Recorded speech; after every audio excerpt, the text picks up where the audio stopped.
que había sucedido a algún niño. Entonces, había algo ahí, simple sobre una esquizofrenia social.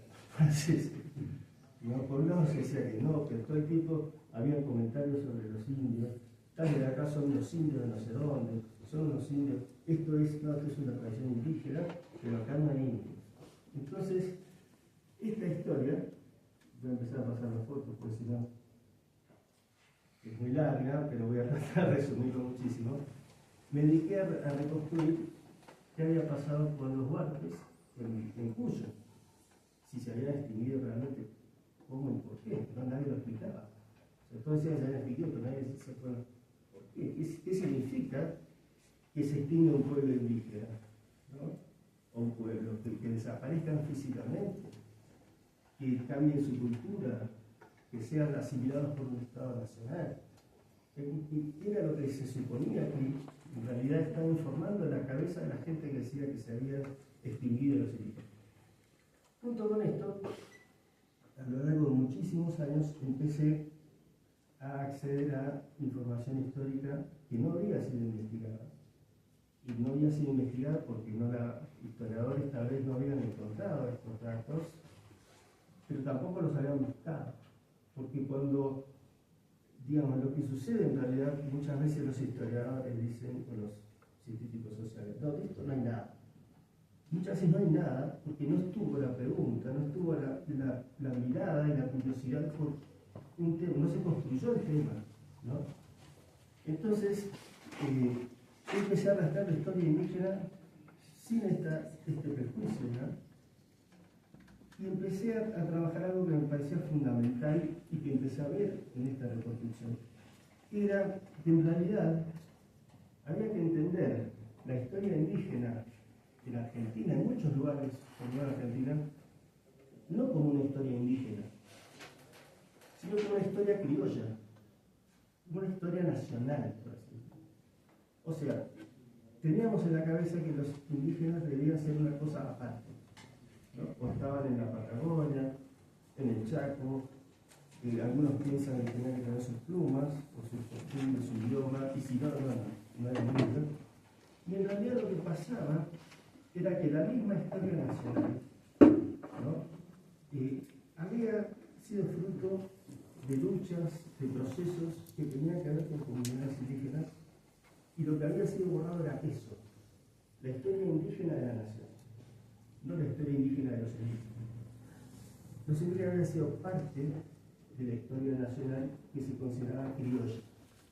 Muchos de esos considerados criollos, imaginados como criollos, eran indios, descendientes de indios, tenían tradiciones indígenas, tenían una historia política indígena que había sido ocultada. Bueno, ¿querés pasar el...? ¿Paso? Muy bien. Estas son nada más algunas imágenes de la zona principal donde yo trabajé, que es el norte de San Juan, perdón, de Mendoza y el sur de San Juan, una zona de llanura muy grande, un desierto de ese lugar, que se llama Guanacache, un área muy grande, que actualmente hay comunidades huarpes, algunas que han obtenido reconocimientos y otras que no. Bueno, en esta zona yo empecé a trabajar mucho, después de haber trabajado en la cordillera, porque era la región donde los datos íntimos que supuestamente había de los huarpes hablaban de que había sido el refugio de los últimos huarpes. Sin embargo, cuando yo empiezo a estudiar la historia de esta zona, que había muy poco reconstruido, lo que descubro es que había sido un lugar de rebelión constante durante todo el siglo XIX, durante todas las guerras civiles argentinas, y recién había sido controlado más o menos por el Estado después de 1880. ¿No? Había tenido una existencia relativamente autónoma en esta zona, y en la época colonial había bastantes registros sobre esta zona, habían habido muchas comunidades indígenas, mapas como este del fin del siglo XVIII. ¿Quieres pasar? Bueno, para adelante. Sí, claro. Igual no importa, por ahora es ilustrativo. Bueno. Muy bien. Pero bueno, y sobre todo durante las guerras entre unitarios y federales y los últimos levantamientos montoneros de Chacho Peñalosa y sobre todo de Santo Guayama, que era un caudillo guardia, justamente de la laguna de Guanacache, de esa zona. Bueno, o sea que esta zona había tenido una historia política muy fuerte, mucha violencia política y de mucha importancia geopolítica, porque en las guerras civiles siempre se buscaban como tropas a estos laguneros, como se les llama, ¿no? Como tropas de choque, ¿no? Ahora, ¿por qué estoy contando con esto? Porque las guerras civiles argentinas, sobre todo estos levantamientos, es en la historiografía nacional, es como el tema principal de la construcción de la historia nacional. ¿Qué pasó? No tanto en la independencia, sino en el periodo en que todavía la Argentina no era un Estado nacional. Tardó muchas décadas en ser un Estado nacional. En ese proceso de formación de ese Estado nacional, donde había un montón de provincias que tenían protoestados provinciales atados con alambre, y no había un Estado nacional, que se peleaban entre ellas, guerras de partido, etc. ¿Qué pasa en la visión histórica? Estoy haciendo unos saltos tremendos, ¿no? Pero lo que predomina de esta historia es digamos, el magma en donde se forma el criollo, ¿no? El criollo político, esa persona que supuestamente desciende de españoles, que Sarmiento dice, bueno, son esos gauchos que no sirven para nada, que hay que matarlos, algunos dicen, no, hay que incorporarlos, y que terminan por algún misterio siendo redimidos, ¿no? Imaginados como el símbolo de la nación. Hay un libro de Ezequiel Adamos que también es bastante interesante sobre esto. Y este criollo, en realidad, bueno, sobre todo los gauchos, que eran los criollos pobres, fueron la carne de cañón de esas guerras, y siempre fueron vistos como eso, como mano de obra, digamos, militar, que luchaban por la comida, o porque unos caudillos se los llevaban de la galería, ¿no? Pero nunca se los vio como teniendo una historia política propia, proyectos políticos propios que los llevaran a participar en esas guerras, o tradiciones políticas. El gaucho era como algo que no tenía historia. Bueno, ahora vuelvo a esto de Guanacache. Lo que yo quiero tratar de hacer con este trabajo es mostrar, a partir del caso de los guardias de Guanacache, la historia indígena de la Argentina criolla. ¿No? Sería eso, no la historia indígena de los guardias. Rompiendo con esa división que hay, ficticia, tan marcada, que es fundante de la conciencia nacional entre el criollo y el indio. Eso fue construido a lo largo de muchos eventos, el último la campaña del desierto, sobre todo. Bueno, pasada. ¿Pasó? Sí, pasada. Son. No, bueno, acá. Ahí está. No, Perdón, ahí está. Bueno, esto, ahora les voy a explicar qué es. Tiene que ver con el otro eje de esta investigación, que fue descubrir, porque me lo mostraron mis informantes, le decimos en sociología, una palabra bastante fea, son amigos, son compañeros de construcción de conocimiento también, pobladores locales, que ellos tenían documentos históricos escondidos, algunos desde hace 300 años, sobre sus luchas por las tierras, en tanto indios. O sea, tenían en algunas casas ranchos perdidos en el desierto, capaz que a 30 kilómetros de la otra casa más cercana. Algunas personas tenían papeles viejos metidos en la bolsa. Bueno, sobre todo un par de personas me los muestran, después de 10 años de hacer trabajo de campo con ellos, y cuando yo lo veo casi me desmayo, porque era, digamos, lo que faltaba de toda esta historia, que había como un gran signo de interrogación, y era, bueno, los barcos que si hay indios, que si no, que si se pidió, ¿qué pasó con las tierras indígenas? Hubo luchas, ¿no? Bueno, y lo que estos archivos mostraban es una serie de documentos que mostraron una lucha desde por lo menos el siglo XVIII hasta mediados del siglo XX, de luchas por sus tierras en tanto indios. En ellos, los documentos como este que vemos acá se identifican como indios de una revolución, que era la estructura política colonial, pero que para ellos había perdurado en el siglo XIX todavía, y reclamando derechos, ¿no? Reclamando por usurpaciones de sus tierras, y no en cualquier época, sino justamente en los comienzos de ese proceso de formación nacional de esas guerras. Porque ¿qué fue lo que sucedió en muchos países de América Latina? Con las revoluciones independentistas, que tenían una fuerte impronta, en algunos lugares más o menos, de ideas liberales, y una idea de ciudadanía homogénea, digamos, en donde no debía haber en estos nuevos países distinciones de casta, ¿no? La igualdad de la ley famosa. Este era uno de los ideales que venía de la Revolución Francesa, Revolución Norteamericana, y sin embargo, a pesar de eso, se mantuvieron diferencias fuertísimas, aunque no en la ley en general, entre esas mismas castas que venían de la Francia. O sea, en la práctica había igual, no eran todos iguales ante la ley. Pero más allá de eso, los indígenas participaron en la guerra de independencia muy fuertemente, en Bolivia, en Argentina, en muchos países, en parte por la promesa de una emancipación o de hacer valer sus derechos frente a las históricas usurpaciones y tener tierras y otras cosas.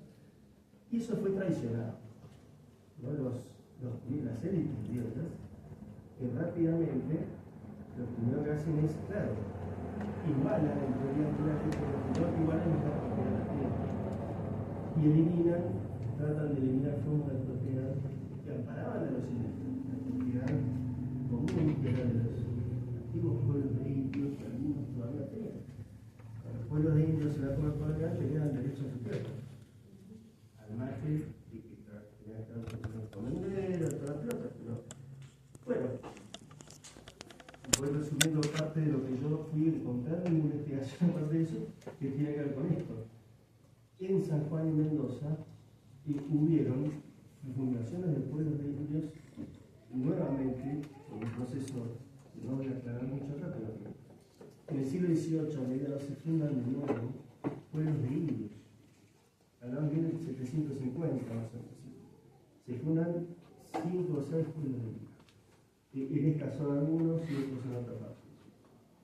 Esos pueblos de indios, hay muy poca información, yo empecé a reconstruir su historia, y es muy interesante porque en esa etapa de la corona, o sea, lo que quería el rey de España, la corona era básicamente tener mayor presencia real en las tierras que eran de la corona, donde había un montón de gente que no estaba sujeta realmente al poder colonial.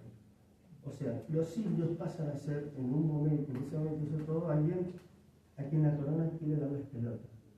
Los quiere como aliados políticos, por muchas razones, y entra a favorecerlos en algunos momentos frente a los reclamos, a las usurpaciones de las élites criollas de los cabildos.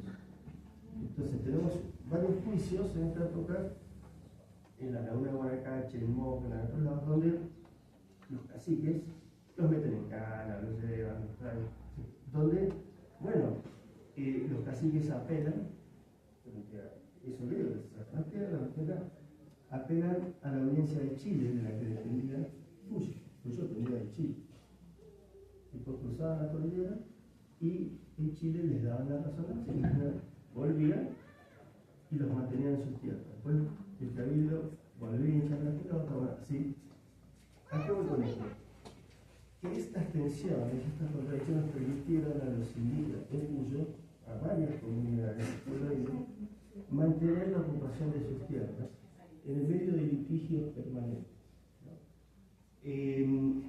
Bien, entonces, a pesar de eso que conteó hace un rato de que se elimina en muchos lugares la propiedad indígena, por ejemplo, lo que ven acá es un reclamo de volver a esa legalidad de la época hispana que todavía los amparaba en sus tierras. No sé si es este fragmento que hablan del rey español.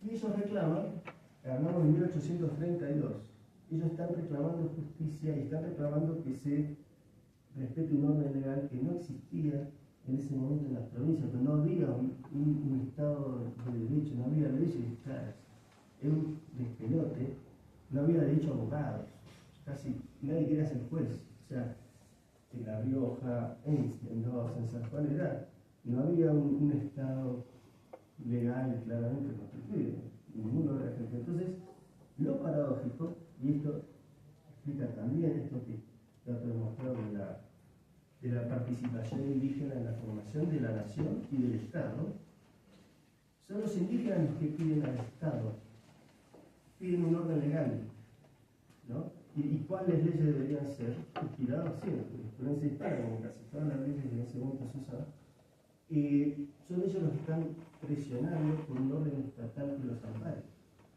O sea, nosotros, y muchas veces en antropología e historia, somos muy esquemáticos, decimos, bueno, el Estado malo viene, es nada más expresión de una escuela. No es tan sencillo. Si no se hubieran construido esos estados tampoco.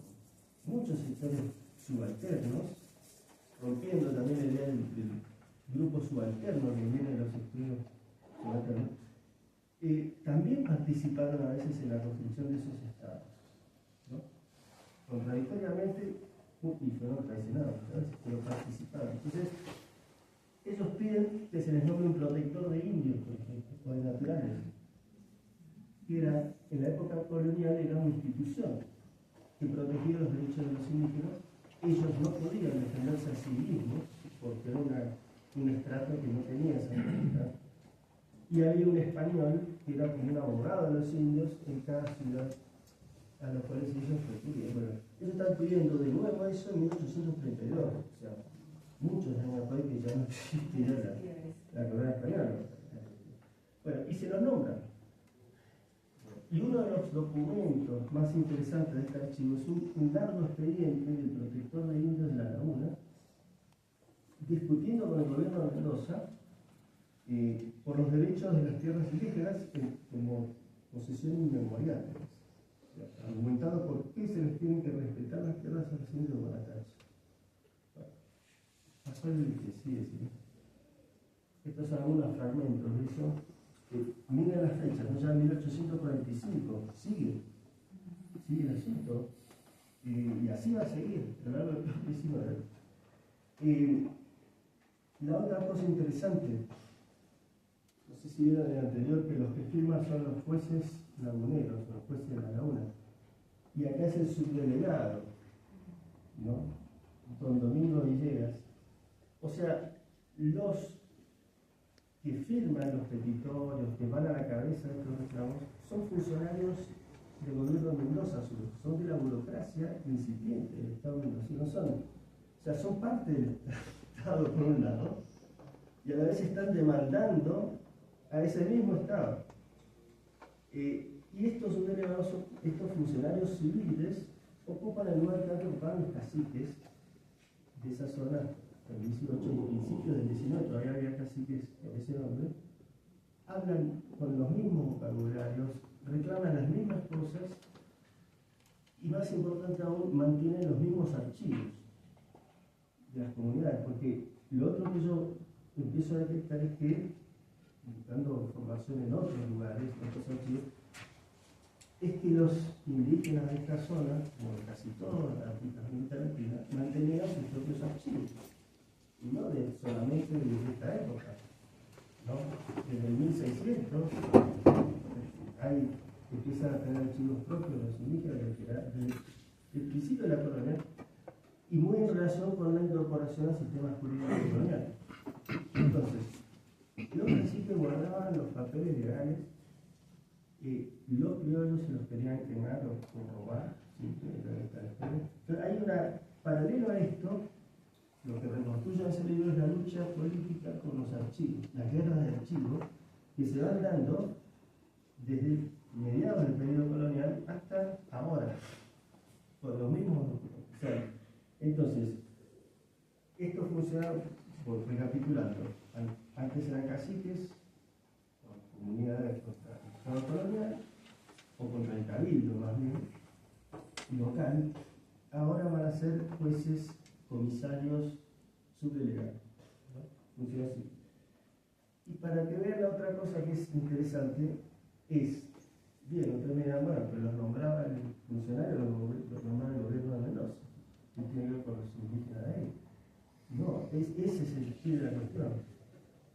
Los reconocía el gobierno de Mendoza, porque no les quedaba otra. O sea, muchas veces los gobiernos provinciales tenían que negociar con estos poderes locales, y los funcionarios que incorporaban era porque, en realidad, esas comunidades querían que ese fuera su líder. Entonces los blanqueaba el Estado negociaba con estos liderazgos locales. Domingo Villegas, y sus primeros textos son de 1820, es decir, 1818, como juez de la reducción. Después pasa a ser subdelegado de la UNA. Y recién es renunciado, digamos, en la década de 1860, con el primer levantamiento del Chacho Peñalosa, que aparentemente él apoyó. Recién ahí, Domingo Villegas, y la renuncia del gobierno, el gobernador de Mendoza luego puesto por Sarmiento, Luis Molina, un liberal, ¿no? Después de la batalla de Pau. Entonces, fíjese cuántos años este tipo pasó casi de las postrimerías del régimen colonial hasta la formación del Estado moderno, siendo líder reconocido de la UNA por el Estado de la Bueno, bien. Esto que vemos acá es la reconstrucción que yo hice a partir de documentos del territorio que ellos reclamaban, porque van reclamando digamos, hay numerosos juicios que siempre terminan en la nada en general, terminan con una nueva guerra, con una nueva insurrección, con una nueva represión. O, como en este caso, este expediente que yo les comento termina con un decreto de reconocimiento del gobierno de Mendoza a las tierras de Mendoza. O sea, es un caso, uno de los muy poquísimos, o el único que hay en la Argentina hasta ahora, claro, donde en esa época el gobierno provincial reconoce las tierras de derecho a posesión inmemorial de los nahuellos, después de este juicio. Y las tierras que ellos reclaman, que les son reconocidas, es ese polígono. Fíjense más o menos lo que sería, son a territorio actual son 1,5 millones de hectáreas más o menos. La ciudad de Mendoza, capital, está acá, la de San Juan está ahí, y la de San Luis está acá. O sea, todo el territorio intermedio de ser reconocido a los tabuleros de Guanacache no era, digamos, un pedacito metido en el culo del mundo, o sea, era el medio del cuyo. Bueno, pasar el señor Sarmiento. Bueno, hay mucho sobre Sarmiento en esta época y también lo traté mucho, pero no voy a abundar demasiado ahora. Voy a mostrar solo algo de que me interesa mostrar, que es cómo Sarmiento, sí, como dijo Rita, Sarmiento fue un negador de la existencia de los guardias, pero también fue un implícito afirmador en este esquizofrenia que le digo. Sus libros, sobre todo Vida del Chacho, donde él trata de justificar su responsabilidad en el asesinato del Chacho, Sarmiento dirigió la represión del levantamiento del Chacho. O sea, fue el principal. Y escribe este libro y trata de explicar, bueno, por qué se levantaban los montoneros del Chacho. Ese libro es apasionante porque hay una serie de explicaciones de Sarmiento que son arqueológicas, antropológicas, sociológicas. Termina aceptando que la rebelión de las montoneras tiene que ver con su historia colonial de los antiguos pueblos de ahí. Lo mismo pasó, que yo venía a tratar.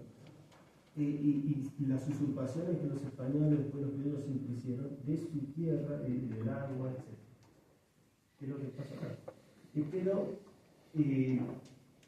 lo que más me interesa es que él dice explícitamente, o sea, él interpreta el levantamiento montonero como un levantamiento indígena, la posesión indígena, y habla incluso de Guanacache, Mogme, Valle Fértil, fueron 3 pueblos de indios de esos que yo estoy contando, y eso Sarmiento no lo dice, que hasta el año en que él llega a dirigir la guerra contra el Chacho estaban reclamando por sus tierras indígenas. O sea, lo que hace Sarmiento es decir, sí, estos en realidad son indios, por eso se revelan, que sí fueron cagados, sí, que sí, pero la única forma de lograr su obediencia es mediante el terror.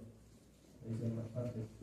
Hay que generar el terror y la represión como única herramienta para que puedan acatar el orden del Estado, porque lo que dice Sarmiento también es que estos grupos no tienen voz, no tienen proyecto, no tienen ideas, dice Sarmiento, como los políticos, los partidos políticos civilizados, no pueden ser interlocutores políticos.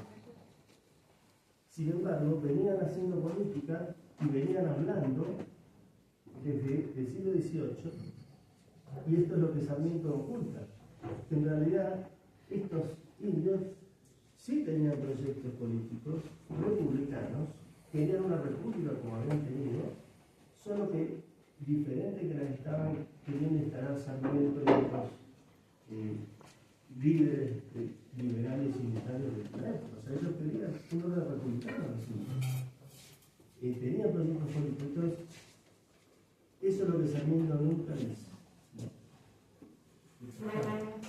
¿Querés pasar la pregunta? Sí.